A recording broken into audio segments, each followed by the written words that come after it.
Hi, I'm Kate Young, and you're listening to This Is Purdue, the official podcast for Purdue University.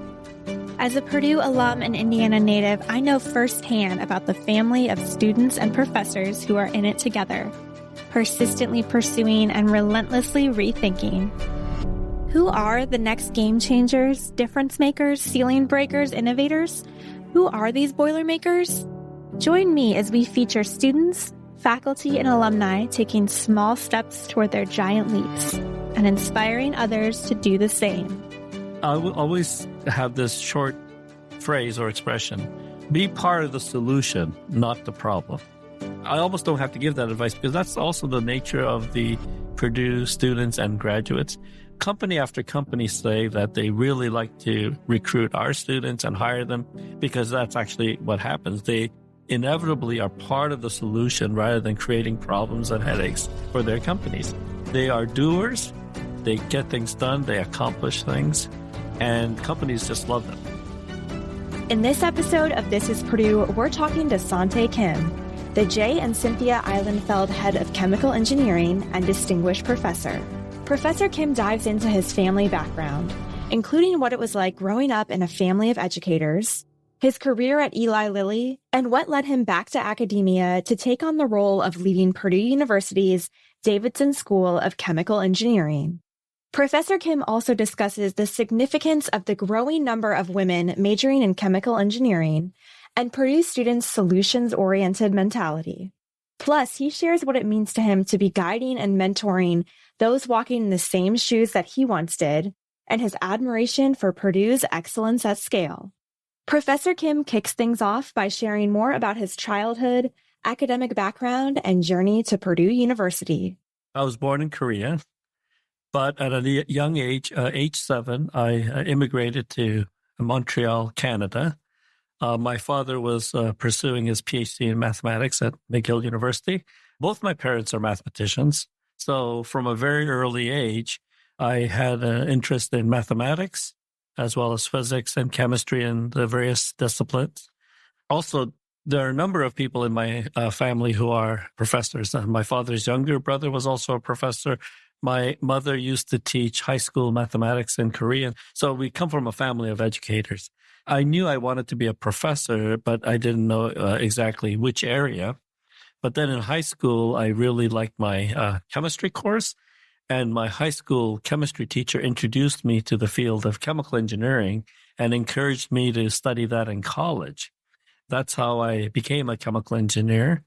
I was also encouraged by my high school teacher to look at some of the top universities in the U.S.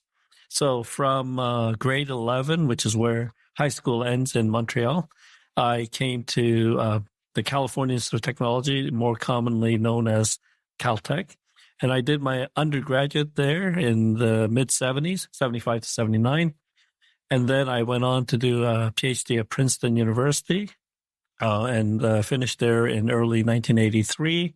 And then in the first part of my career, I went to the University of Wisconsin-Madison and in the Department of Chemical Engineering. And I was there for about 15 years. Then somewhat unexpectedly, I was recruited away to an executive position by the pharmaceutical industry, initially at Parke-Davis Pharmaceuticals in Ann Arbor, Michigan, and then Eli Lilly in Indianapolis. And that's what brought me closer to Purdue. And in 2003, I had the opportunity to come back to academia, and with the opportunity at Purdue, both mechanical engineering and chemical engineering. And I was the inaugural Feddersen Distinguished Professor of Mechanical Engineering and Distinguished Professor of Chemical Engineering in 2003. Professor Kim dives further into his career at Eli Lilly and why he decided to come back into the world of academia. So in the 6 years I was in the pharmaceutical industry, I did not work as a chemical engineer. I was actually the executive in charge of research IT at a time when the pharmaceutical world was undergoing a very significant transformation because of the sequencing of the human genome. The so-called genomic revolution was happening at the same time as the IT revolution with the emergence of the internet. and the whole idea of distributed computing and distributed information databases connected by the corporate intranet, which would be like the internet inside a company. And so I was in that world helping lead that transformation. After 6 years of that, the transition was pretty much complete. And so I looked back to having the exciting life of research in academia and also applying these ideas that I had seen in the pharmaceutical world. So upon my return to academia, Purdue had a very big initiative at the intersection of information technology and engineering. And that was the goal of the Davidson professorship. And so I saw that as the great opportunity to take what I had learned in industry and apply them again in the academic world. Professor Kim highlights a few mentors who helped steer his education and career path. Definitely Mr. Brown, my high school chemistry teacher. I would consider him my first mentor beyond my immediate family. He had an interesting history. He originally came from Jamaica, and he always regretted not taking the opportunity to go to Caltech when he was a young man. And so I think when he saw students in his class who he thought would benefit from that opportunity, he would encourage us to look beyond our immediate neighborhood in the region near the school and look at great universities elsewhere. And so if without Mr. Brown, I probably would not have gone on to Caltech and probably would not have been a chemical engineer. And then once in academia, as I mentioned, I chose Wisconsin because of its reputation. So there is a professor who just passed away in the year 2020, Professor Bob Bird. He goes by his nickname, Bob. Robert was his actual name. So Bob Bird was one of the legendary figures in the world of chemical engineering. Along with two co-authors, he created the landmark textbook known as Transport Phenomena, which brought that subject into the field of chemical engineering in the early 1960s. And I was recruited to Wisconsin to inherit that legacy as the original trio of Bird, Stewart, and Lightfoot were approaching retirement age. And then, as I mentioned, the unexpected transition into the pharmaceutical world because of the IT and genomic revolution. I had an amazing 3 years at Parke-Davis Pharmaceuticals. It was one of the most successful periods in the history of that company. But in the year 2000, the company was acquired by Pfizer. And I thought, well, that was an exciting 3 years, and now I'll just go back to the university world. But Dr. August Watanabe, usually goes by the name of Gus Watanabe, who was president of Lilly Research, convinced me to come to Eli Lilly after my 3 years at Parke-Davis. The actual challenge of joining Lilly at the time, in the year 2000, Lilly had unexpectedly lost the patent protection on Prozac. And so I saw Lilly as an opportunity to see a different set of challenges. So at Parke-Davis, the company was doing so well because of the launch of one of the greatest products in the history of the pharmaceutical world, namely atorvastatin, also known as Lipitor. I think that eventually reached peak sales of about $14 billion a year. So the company was obviously going to do very, very well and was using that money to build up a world-class research organization. At Lilly was, in some sense, the opposite challenge. Lilly already had a world-class research organization, largely built on the success of Prozac. Unexpectedly, the patent was lost 3 years before the expected expiration.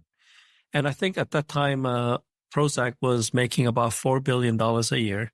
And almost all of that toward the end of the product life falls into the bottom line. And so basically, the company was going to lose about $12 billion of expected revenues, much of which would be, of course, funding the research operations and research programs. And so the challenge at Lilly was, how do you keep a great organization through a very lean time, almost like a winter of hibernation, until spring comes back? It took about 3 years to navigate that. And by the end of that 3 years, it was clear that we had done that successfully. And to this day, of course, Lilly is a very successful and independent company. When I was recruited, that was presented as a challenge. So Dr. Watanabe said, this company wants to stay independent. It's important to Indiana and, of course, all the people there.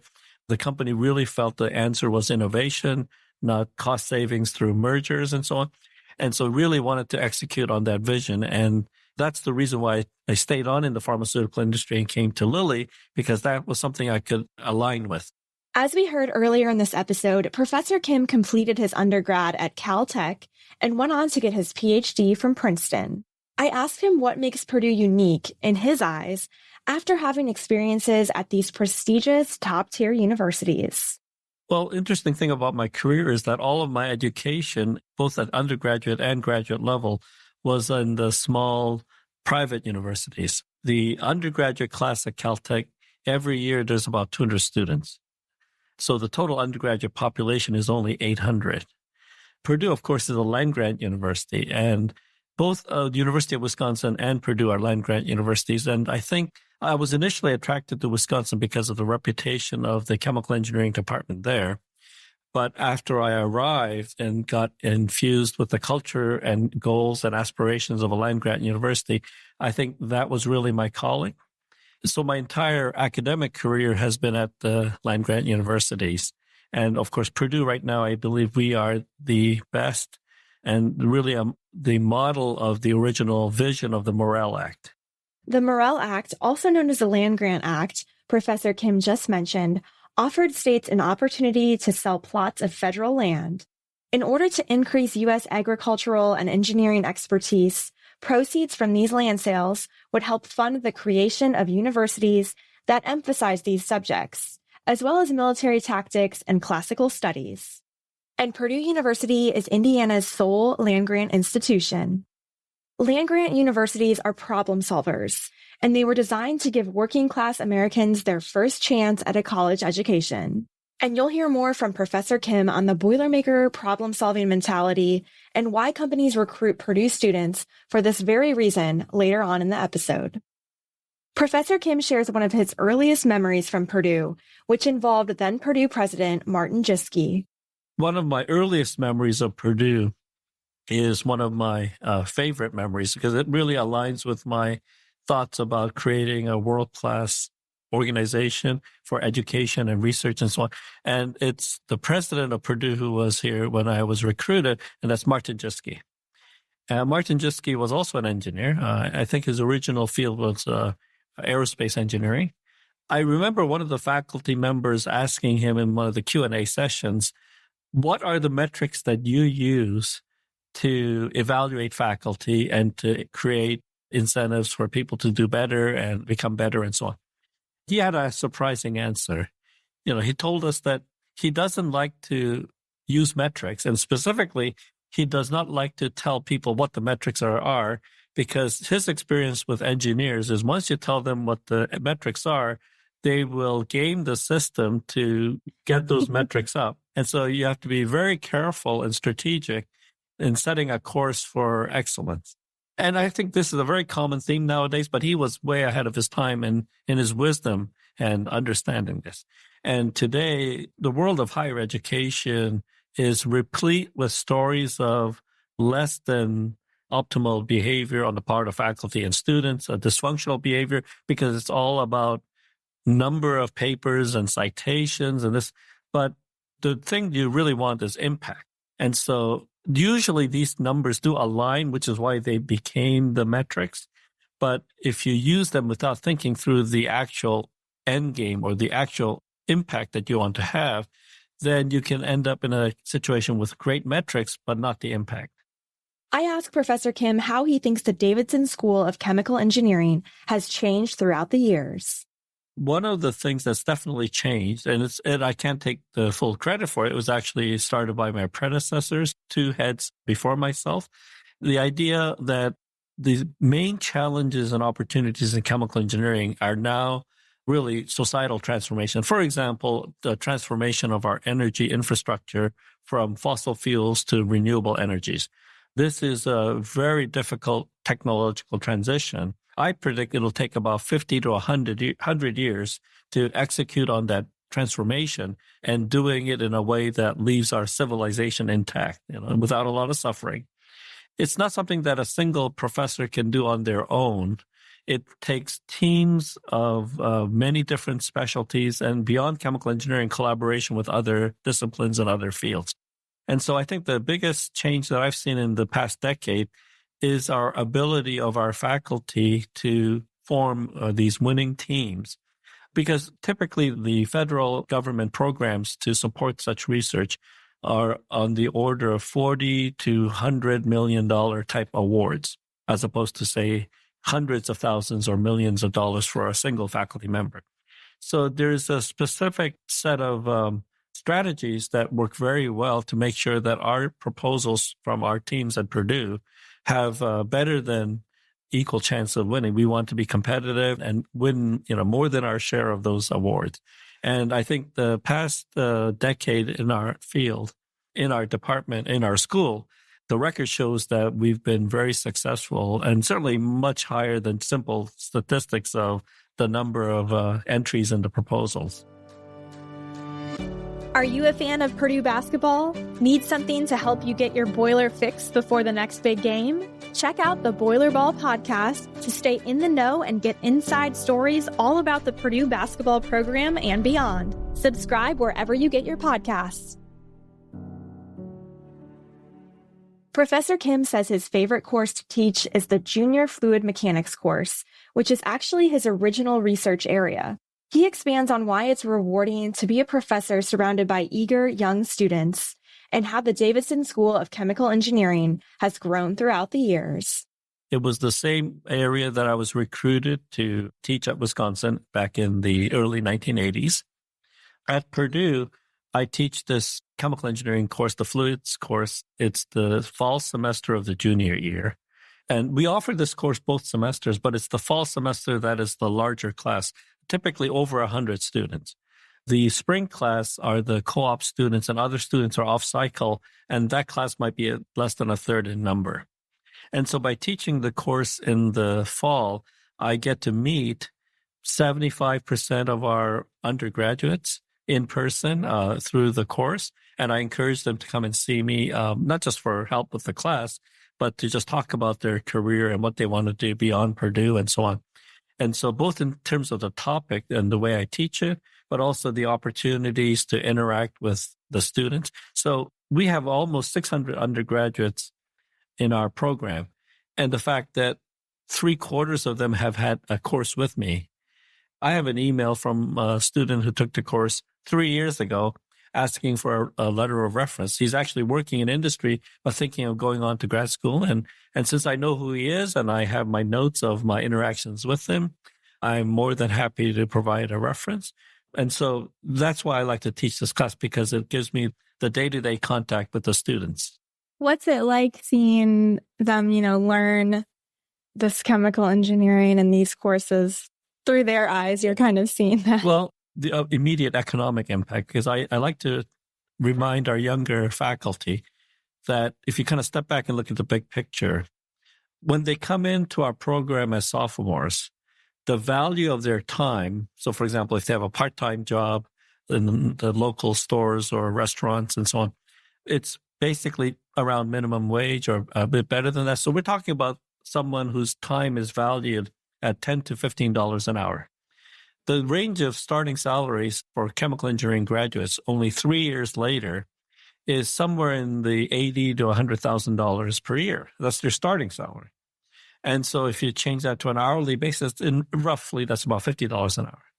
So the value of their time has gone up by a factor of 4 or 5 in just 3 years. That is the value, just in simple economic terms. Now, of course, there are other factors that are beyond that, but just that alone.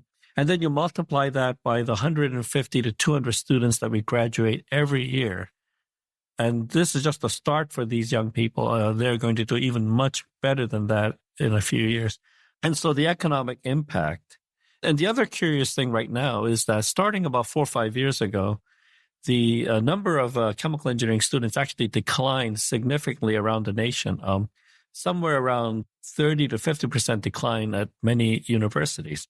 So Purdue, with our significant increasing engineering numbers, even though the percentage that go on to chemical engineering has shrunk, the total number of engineers has grown so much that the two factors compensate for each other.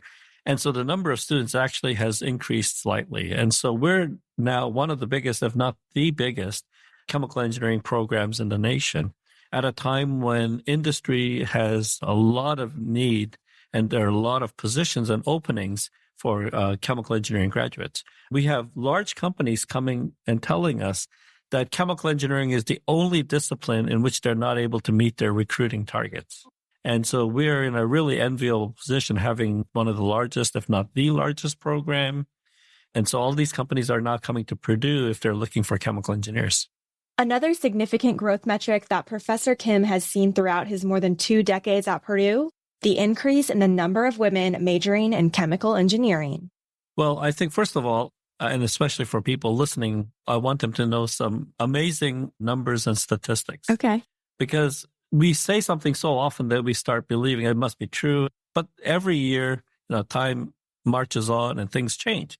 So it may surprise you to hear that the percentage of women in chemical engineering in our undergraduate students is 40%. Okay, so we're not talking about 5% or 10%. It's almost half, 40%.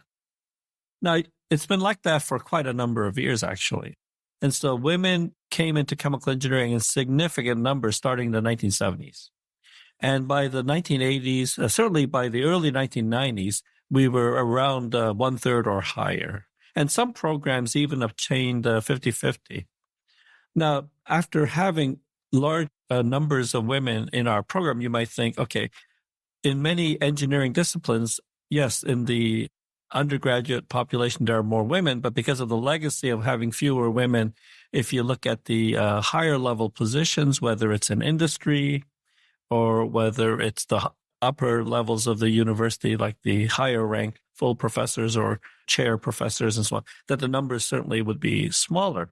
But after having women for so many years and large numbers in chemical engineering, you're starting to see, even at the highest levels of achievement, the fraction of women is no longer token, 1 or 2% or 5%. So just to give you one statistic, the National Academy of Engineering announced the 2023 elections of the new members of the National Academy of Engineers. This is the highest honor that the engineering community can bestow on an engineer, both in industry and in academia.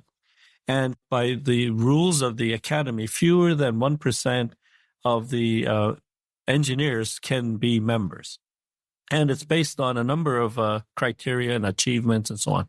So it turns out there are 2 chemical engineering alums in this class of 2023, and both are women. Oh, so we're not talking about even 40%. We're talking 2 out of 2, 100%. And I think that's a message for especially young women who are thinking of engineering, that the numbers obviously speak for itself. So definitely, I cannot speak for the other branches of engineering since I don't work in those areas. But certainly in chemical engineering, women who come into chemical engineering, they can look at our success, and there's no shortage of role models. There's no shortage of success stories. And I think this is the reason why the numbers are basically approaching 50-50. Professor Kim has lived in multiple countries and on both the East and West Coasts in the United States. So why does he continue to stay in Indiana in this Boilermaker community? So I think in general, I am very happy in the Midwest, even though all of my early childhood and education was on the coast. I've been in all my jobs, whether academic or industry, have been in the Midwest. So I'm very comfortable in the Midwest. I think the Midwest has the friendliest people. Yes. I think people are more polite. Life is just better in the Midwest. I actually have 2 homes. I have an apartment in West Lafayette, but I also have my home in Indianapolis, same place as when I worked at Eli Lilly. And especially now with our big move into Indianapolis presence for Purdue, you hear stories about, faculty say, I don't want to commute to Indianapolis to teach a class and so on. Well, I've been commuting from Indianapolis to Purdue for the better part of 20 years. And so if I am involved in meetings in Indianapolis or teaching in Indianapolis, that actually means a shorter commute for me. I asked Professor Kim what his favorite part of being a Boilermaker professor is, and I loved his answer for this one. I think the role of an educator, and including professor, every day you're meeting young people. And it also keeps you young. So I actually got my first job as a professor, my offer letter, when I was only 23. I started pretty early. And then one day you wake up and you're no longer in your 20s. That was a long time ago. I'm actually approaching mid-60s now. And so it's been more than 40 years. But inside me, I am still the same person I was at 23 and interacting with all these young faculty. They no longer mistake me for a student. But it's great working with young people and helping them launch successful careers and so on. Remember when we discussed land-grant universities earlier in this episode? Professor Kim touches on the Purdue culture, which is full of problem solvers, and the advice that he gives, or really the advice he doesn't have to give, Boilermaker students. I will always have this short phrase or expression: be part of the solution, not the problem. I almost don't have to give that advice because that's also the nature of the Purdue students and graduates. Company after company say that they really like to recruit our students and hire them because that's actually what happens. They inevitably are part of the solution rather than creating problems and headaches for their companies. They are doers. They get things done. They accomplish things. And companies just love them. And I think that's definitely our future as well. I asked Professor Kim why he's proud to be a Boilermaker. Our president, Mung Chang, he coined the phrase, the pinnacle of excellence at scale. For me, that is something that rings especially true because I did my undergrad at Caltech, which is an example, a great example of excellence at very, very small scale, right? So if you cherry pick 200 students only every year, you can create a system where you get very, very good students, exceptional students. They even have the Big Bang Theory comedy about that culture, right? Yes. So clearly excellence, but at a very small scale. At the other end of the spectrum, there are large land-grant universities where the main philosophy is access. And so some of the excellence cannot occur when you have such large numbers, or so it's usually believed. But Purdue is this simultaneous combination of scale and excellence. I think for several years in a row now, we've been ranked as one of the top 5 College of Engineering. And yet, among those top 5 highly ranked colleges of engineering, we are the only one in the top 10 in terms of size. So if you consider simultaneously the scale in which we operate and the excellence, that's pretty rare. And I think I'm very proud of Purdue's distinction in that regard. Professor Kim ends our conversation with his admiration for Purdue Global, Purdue University's accredited and affordable online solution designed for the working adult with life experience and often some college credit, but no degree. When we think of Purdue, obviously we think of our historic campus here in West Lafayette.